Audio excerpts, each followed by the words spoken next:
আজকে বাংলা পক্ষ সংগঠনের তরফ থেকে আমরা চন্দননগর থানায় এসেছিলাম। আপনারা জানেন যে গতকাল উমেশ যাদব নামে এক বহিরাগত গুন্ডা এবং তার পরিবারের 4 জন মিলে আমাদের বাঙালি ভাই, এই যে এখানে লেখা আছে সুপ্রিয় সাঁতরাকে চন্দননগর হসপিটালের সামনে নৃশংসভাবে পিটিয়ে খুন করে এবং সেই ভাই আমাদের মারা যায় বহিরাগত গুন্ডাদের নৃশংস আক্রমণের ফলে। আমরা তার বিরুদ্ধে আজকে চন্দননগর থানায় এসেছিলাম। আমরা চন্দননগর থানার ভিতরে গেলাম, অফিসারদের সাথে কথা বললাম, আমরা এই ডেপুটেশন দিলাম এবং আমরা বাংলা পক্ষ সংগঠনের পক্ষ থেকে পুলিশের কাছে দাবি জানিয়েছি যাতে এই বহিরাগত গুন্ডারা অবিলম্বে তাদের কঠোর থেকে কঠোরতম শাস্তি হয় এবং আমরা বাংলা পক্ষ সংগঠনের তরফ থেকে তাদের ফাঁসির দাবি জানিয়েছি। আমরা এই প্রসঙ্গে বলতে চাই, এই ধরনের ঘটনা বাংলার বিভিন্ন জেলায় জেলায় দিনের পর দিন বেড়ে চলেছে। কেন এই ধরনের ঘটনা দিনের পর দিন বাড়ছে? আজকে আমরা এখানে এই চিঠির মধ্যে কয়েকটি ঘটনা উল্লেখ করেছি। আজকে আমরা এই যখন এখানে লাইভ ভিডিও করছি, এই সময় কিছুক্ষণ আগে সিঙ্গুরে একজন বাঙালি আরপিএফকে, একজন বাঙালি হকারকে একজন বহিরাগত আরপিএফ ট্রেন থেকে ফেলে দিয়ে খুন করে।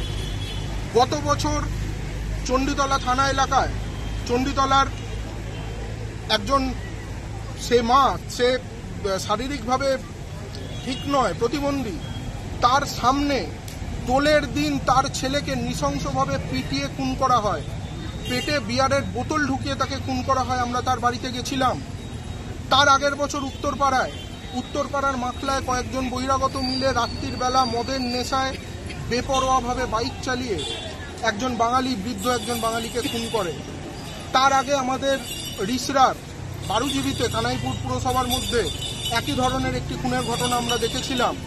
এছাড়াও গত 2021 সালে ভোট চলাকালীন কোন্নগরে একটি আসনে একটি বাঙালি মেয়েকে টেনে হিঁচড়ে হোলির দিন বাড়ি থেকে বের করে তাকে রং মাখায়, তার শ্লীলতাহানি করে।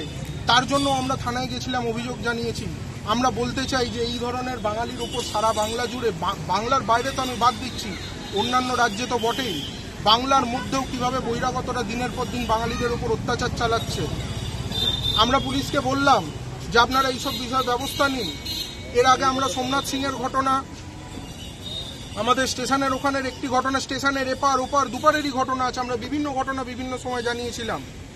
আমরা বললাম যে আপনারা এইসব বিষয়গুলো কঠোর হন। বহিরাগতরা এইভাবে দিনের পর দিন বাঙালিদের ওপর অত্যাচার চালাবে, এটা মেনে নেওয়া যায় না। কোনো বাঙালি বাইরে গিয়ে কোনো সেখানকার ভূমিপুত্রের ওপরে এইভাবে অত্যাচার চালাতে পারে না। আজকে আপনি ভাবুন তো, বিহারে কোনো 4 জন 5 জন বাঙালি মিলে কোনো একজন সেখানকার লোককে পিটিয়ে খুন করেছে খালি হাতে, এটা আপনি ভাবতে পারেন? অথচ বাংলায় আজকে এই জিনিসটা ঘটছে। তাই জন্য আজকে আমরা বাংলার সকল বাঙালিকে বলবো, বাঙালি হিসেবে ঐক্যবদ্ধ হন, এক হন, যাতে এই বহিরাগতরা আগামী দিনে কোনো বাঙালির গায়ে হাত দেওয়ার আগে ভয় পায়, 10 বার ভাবে, সাহস যেন না হয়। এবং পুলিশ প্রশাসনকে ধন্যবাদ জানাই যে তারা এই খুনের ঘটনার সঙ্গে সঙ্গে এই 5 জন ক্রিমিনালকে গ্রেপ্তার করেছে এবং তারা জানিয়েছেন যে তারা উপযুক্ত ব্যবস্থা নেবে। এখনকার মতো এখানে শেষ করছি। জয় বাংলা।